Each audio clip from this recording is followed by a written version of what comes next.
नमस्कार दर्शक बंधु आज हेउछि मार्च मास 25 तारिख मंगलवार। आज दिन जकर 20टी गुरुत्वपूर्ण खबर उपरे आसंतु नजर पकाइबा। ता पूर्वरु आपण मानक भल पाइबा स्वरूप गोटे गोटे लाइक एवं सब्सक्राइब निश्चय करिवे। तेबे चलंतु संपूर्ण खबर उपरे नजर पकाइबा। आजिर प्रथम खबर, प्रभु श्री नीलमाधवଙ୍କୁ दर्शन कले राष्ट्रपति द्रौपदी मुर्मू। नीलमाधवଙ୍କୁ दर्शन कले राष्ट्रपति द्रौपदी मुर्मू। से भुवनेश्वर विमान बंदररू एक स्वतंत्र हेलिकॉप्टर जोगे कंटिलो नीलमाधव मंदिर निकटस्थ हेलीपैड रे ओह्लाई थिले। राष्ट्रपतिଙ୍କ सह राज्यपाल हरिबाबू कुंभमापति और मुख्यमंत्री मोहन चरण माझी उपस्थित रहिथिले। सेठारु नीलमाधव मंदिर रे पहुंची नीलमाधवଙ୍କ दर्शन करिसेंती महामहिम। राष्ट्रपतिଙ୍କ दिव्य दर्शन पई सेवायतଙ୍କ पक्षरु स्वतंत्र व्यवस्था करा जायथिला। परवर्ती खबर, आजिठो उपर मुहा हेबो पारद, पुणी जळाइब। 6 डिग्री बढ़िबो तापमात्रा। सामान्य आश्वस्ति परे आजिठो पुणी बढ़िबो ताती। 6 डिग्री बढ़िबो तापमात्रा। कालबैशाखी परे आज उपकूलवर्ती जिल्ला गुड़िक मध्य किछि अंचल को छाड़देले अवशिष्ट राज्य में पाग सुखिला रहिबो।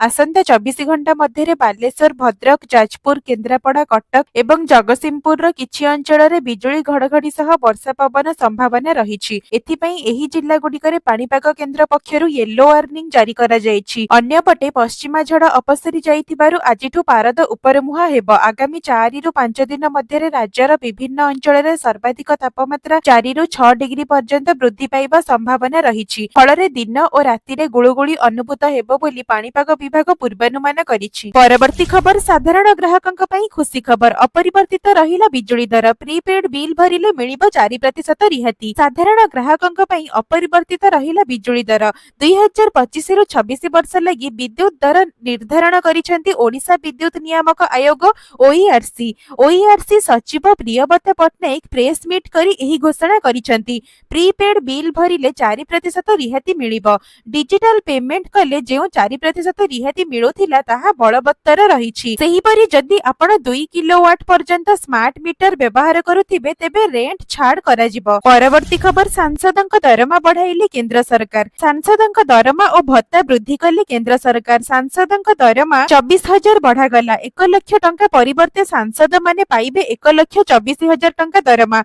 सेहिपरि सांसदଙ୍କ दैनिक भत्ता 2,000 रु 2500 को बढ़ाई दिया जाइछि। पूर्व सांसदଙ୍କ पेंशन मध्ये बढ़िछि। पूर्वरु सेमाने 25,000 टंका पेंशन बाबद को पाउथिबा बेले एबे सेमाननको मिलिबो 31,000 टंका। एहा 2025 एप्रिल 1 तारिख रु पिछिला भाबे लागू हेबो। परवर्ती खबर, खाता को आसीबो सुभद्रा 15,000 टंका। आउ आवेदन रहिला मात्र 7 दिन। सुभद्रा योजना रे आसी सारिछि द्वितीय किस्ती टंका। राज्यर 1 कोटी रु अधिक महिलांक खाता को 5,000 टंका लेखाई पठाई सारिछंती राज्य सरकार। महिला दिवस उपलक्षे राज्यर 1 कोटी रु अधिक महिलांक अकाउंट को द्वितीय पर्याय सुभद्रा टंका पठाइतिले राज्य सरकार। प्रत्येक महिलांक खाता को आसी सारिछि 5,000 टंका। तेबे एहा पूर्वरु आवेदन समय सीमा को नै बड़ घोषणा करि सारिछंती उपमुख्यमंत्री प्रभाती परिडा। जेउ माने एजाइबी सुभद्रा पई आवेदन करि नाहंती सेमानक पई गुरुत्वपूर्ण खबर। तेबे नुआ आवेदनकारींक पई मार्च 31 हेउछि शेष तारीख।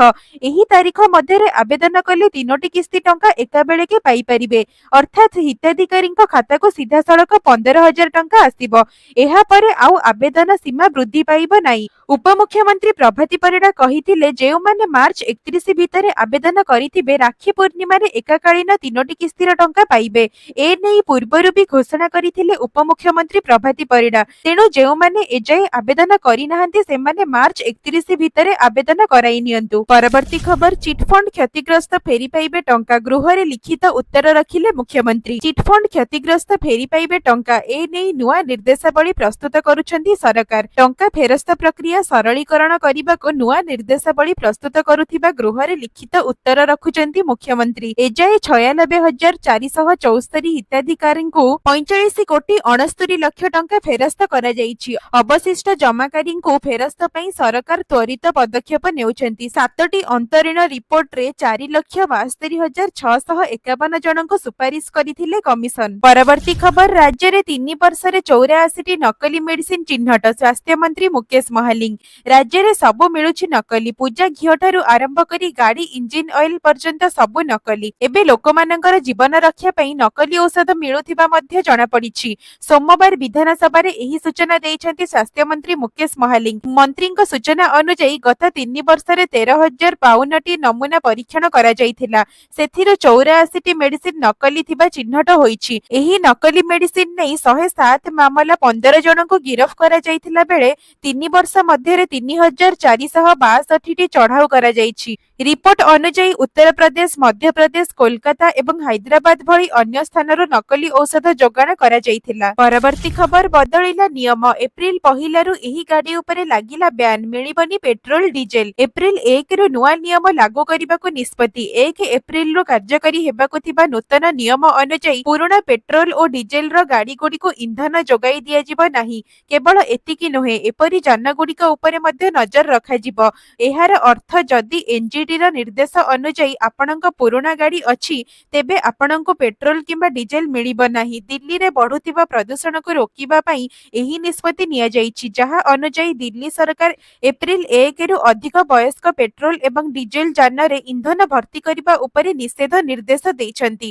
ଏଥିପାଇଁ ପେଟ୍ରୋଲ ପମ୍ପ ଅପରେଟରମାନଙ୍କୁ ନିର୍ଦ୍ଦେଶ ଦିଆଯାଇଛି। ପରବର୍ତ୍ତୀ ଖବର କମିଲା ସୁନା ଦର। କମିଲା ସୁନା ଦର। ବିଶ୍ୱ ବଜାରରେ ଅସ୍ଥିରତା ଏବଂ ଭୂ ରାଜନୈତିକତା ସମସ୍ୟା ମଧ୍ୟରେ ହୁ ହୁ ହୋଇ ବଢି ଚାଲିଛି ସୁନା ଦର। ଭାରତୀୟ ବଜାରରେ 24 କ୍ୟାରେଟ ସୁନା ମୂଲ୍ୟ 10 ଗ୍ରାମ ପିଛା 89,770 ଟଙ୍କା ହୋଇଛି। ସେହିପରି ରାଜଧାନୀ ଭୁବନେଶ୍ୱରରେ 24 କ୍ୟାରେଟ ସୁନା ମୂଲ୍ୟ 10 ଗ୍ରାମ ପିଛା 89,770 ଟଙ୍କା ରହିଥିବା ବେଳେ 22 କ୍ୟାରେଟ ସୁନାର ମୂଲ୍ୟ 82,290 ଟଙ୍କାକୁ ପହଞ୍ଚିଛି। ପରବର୍ତ୍ତୀ ଖବର ଉପଖଣ୍ଡ ସ୍ତରୀୟ ଉତ୍କଳ ଦିବସ ପାଇଁ ପ୍ରସ୍ତୁତି ଆରମ୍ଭ। 1936 ଏପ୍ରିଲ 1 ତାରିଖ ଦିନ ସ୍ୱତନ୍ତ୍ର ଓଡ଼ିଶା ପ୍ରଦେଶ ଗଠିତ ହୋଇଥିଲା। ଉତ୍କଳ ଦିବସ ଭାବେ ଓଡ଼ିଶାର ପୁରପଲ୍ଲୀରେ ପ୍ରତିବର୍ଷ ପାଳନ କରାଯାଉଛି। ଚଳିତ ବର୍ଷ କିପରି ଧୁମଧାମରେ ଉତ୍କଳ ଦିବସ ପାଳନ କରାଯିବ ସେ ନେଇ ପ୍ରସ୍ତୁତି ଆରମ୍ଭ ହୋଇଯାଇଛି। ସ୍ଥାନୀୟ ଉପଜିଲ୍ଲାପାଳ ତଥା ଉପଖଣ୍ଡ ଉତ୍ସବ ପାଳନ କମିଟି ସଭାପତିଙ୍କ ଅନୁମୋଦନ କ୍ରମେ ବାଲିଗୁଡା ଉପଖଣ୍ଡ ସଦର ମହକୁମାଠାରେ ଉପଖଣ୍ଡ ସ୍ତରୀୟ 90ତମ ଉତ୍କଳ ଦିବସ ମହାସମାରୋହରେ ପାଳନ କରିବାକୁ ସ୍ଥିର କରାଯାଇଛି। ପରବର୍ତ୍ତୀ ଖବର ଓଡ଼ିଶାରେ ବିଦ୍ୟୁତ କ୍ଷେତ୍ରର ସମୀକ୍ଷା କଲେ କେନ୍ଦ୍ରମନ୍ତ୍ରୀ ଶ୍ରୀ ମନୋହର ଲାଲ। କେନ୍ଦ୍ର ଶକ୍ତି, ଆବାସ ଏବଂ ସହରାଞ୍ଚଳ ବ୍ୟାପାର ମନ୍ତ୍ରୀ ମନୋହର ଲାଲ ଭୁବନେଶ୍ୱରଠାରେ ଓଡ଼ିଶାର ଶକ୍ତି କ୍ଷେତ୍ରର ବିକାଶ ଉପରେ ସମୀକ୍ଷା ବୈଠକ କରିଛନ୍ତି। ରାଜ୍ୟ ସରକାରଙ୍କର ବରିଷ୍ଠ ଅଧିକାରୀ ଉପସ୍ଥିତ ଥିଲେ। ଏଥିରେ ଫ୍ଲାଏ ଆସ୍ର ଉପଯୋଗ, କ୍ଷମତା ବୃଦ୍ଧି, ସଞ୍ଚାରଣ, ଭିତ୍ତିଭୂମି ଏବଂ ବିଦ୍ୟୁତ ଆବଣ୍ଟନ ଭଳି ପ୍ରମୁଖ ପ୍ରସଙ୍ଗଗୁଡ଼ିକ ଆଲୋଚନା କରାଯାଇଛି। ପରବର୍ତ୍ତୀ ଖବର ରାଜ୍ୟର 764 ପଞ୍ଚାୟତରେ ନାହିଁ ଇଣ୍ଟରନେଟ ସେବା। ରାଜ୍ୟରେ ଏବେବି ଅନେକ ଗ୍ରାମ ପଞ୍ଚାୟତ ଇଣ୍ଟରନେଟ ସେବାରୁ ବଞ୍ଚିତ ରହିଛି। ଏବେବି 700ରୁ ଅଧିକ ପଞ୍ଚାୟତରେ ଇଣ୍ଟରନେଟ ସେବା ନଥିବା ନେଇ ଗୃହରେ ସୂଚନା ଦେଇଛନ୍ତି ସୂଚନା ଓ ପ୍ରଯୁକ୍ତି ବିଦ୍ୟା ମନ୍ତ୍ରୀ ମୁକେଶ ମହାଲିଙ୍ଗ। ମନ୍ତ୍ରୀଙ୍କ ତଥ୍ୟ ଅନୁଯାୟୀ ରାଜ୍ୟର 764 ଗ୍ରାମ ପଞ୍ଚାୟତରେ ଇଣ୍ଟରନେଟ ସେବା ନାହିଁ। 167 ବ୍ଲକର 764 ଗ୍ରାମ ପଞ୍ଚାୟତରେ ମୋବାଇଲ ଟାୱାର ନାହିଁ। ସର୍ବାଧିକ କନ୍ଧମାଳ ଜିଲ୍ଲାର 106ଟି ପଞ୍ଚାୟତରେ ଟାୱାର ନାହିଁ ବୋଲି ମନ୍ତ୍ରୀ କହିଛନ୍ତି। ଜୁନ 2025 ସୁଦ୍ଧା ବଳକା 2192ଟି ଟାୱାର କାର୍ଯ୍ୟକ୍ଷମ ହେବ ବୋଲି ସୂଚନା ଦେଇଛନ୍ତି ମନ୍ତ୍ରୀ। ପରବର୍ତ୍ତୀ ଖବର ଦର ବଢାଇବେ ମାରୁତି ସୁଜୁକି, ହୁଣ୍ଡାଇ, ମହିନ୍ଦ୍ରା। ଏପ୍ରିଲରୁ ମହଙ୍ଗା ହେବାକୁ ଯାଉଛି ଗାଡ଼ି। ମାରୁତି ସୁଜୁକି, ମହିନ୍ଦ୍ରା ଏବଂ ହୁଣ୍ଡାଇ ଭଳି କମ୍ପାନୀଗୁଡ଼ିକ ଦର ବୃଦ୍ଧି ସମ୍ପର୍କରେ ଘୋଷଣା କରିଛନ୍ତି। କଞ୍ଚାମାଲ ଏବଂ ପରିଚାଳନା ଖର୍ଚ୍ଚ ବୃଦ୍ଧିକୁ ନଜରରେ ରଖି କମ୍ପାନୀଗୁଡ଼ିକ ଦର ବୃଦ୍ଧି କରିବାକୁ ନିଷ୍ପତ୍ତି ନେଇଥିବା କହିଛନ୍ତି। ଦେଶର ପ୍ରମୁଖ କାର କମ୍ପାନୀ ମାରୁତି ସୁଜୁକିର ଯାନଗୁଡ଼ିକ ଆସନ୍ତା ମାସରୁ 4% ଯାଏ ଦର ବୃଦ୍ଧି ଘଟିବ ବୋଲି କୁହାଯାଇଛି। ପରବର୍ତ୍ତୀ ଖବର ଦୁଇ ଭାଗ ହେବ ଭୁବନେଶ୍ୱର ସହରାଞ୍ଚଳ ପୋଲିସ, ଅପରାଧଠୁ ଅଲଗା ହେବ ଆଇନ ଶୃଙ୍ଖଳା। ରାଜଧାନୀରେ ବଢୁଥିବା ଅପରାଧ ହାର ନିୟନ୍ତ୍ରଣ ପାଇଁ ବଡ଼ ଯୋଜନା ପ୍ରସ୍ତୁତ କରିଛି କମିଶନରେଟ ପୋଲିସ। ଭୁବନେଶ୍ୱର ପୋଲିସର ହେବ ନବକଳେବର। ଦୁଇ ଭାଗ ହେବ ଭୁବନେଶ୍ୱର ସହରାଞ୍ଚଳ ପୋଲିସ। ଗଠନ ହେବ ଭୁବନେଶ୍ୱର ପୂର୍ବ ଓ ଭୁବନେଶ୍ୱର ପଶ୍ଚିମ ୟୁପିଡି। ଏଥିପାଇଁ 2 ଜଣ ଡିସିପି ଦାୟିତ୍ୱରେ ରହିବେ। ପ୍ରତି ୟୁପିଡିରେ 3ଟି ଜୋନ୍ ରହିବ। ଭୁବନେଶ୍ୱର ପୂର୍ବ ୟୁପିଡିରେ ଜୋନ୍ 1, ଜୋନ୍ 2 ଓ ଜୋନ୍ 4 ରହିବ। ପଶ୍ଚିମ ୟୁପିଡିରେ ଜୋନ୍ 3, ଜୋନ୍ 5 ଓ ଜୋନ୍ 6 ରଖାଯିବ। ଏ ନେଇ ପ୍ରକ୍ରିୟା ଆରମ୍ଭ ହୋଇସାରିଛି। ଗୃହ ବିଭାଗ ଅନୁମୋଦନକୁ ଅପେକ୍ଷା କରାଯାଇଛି।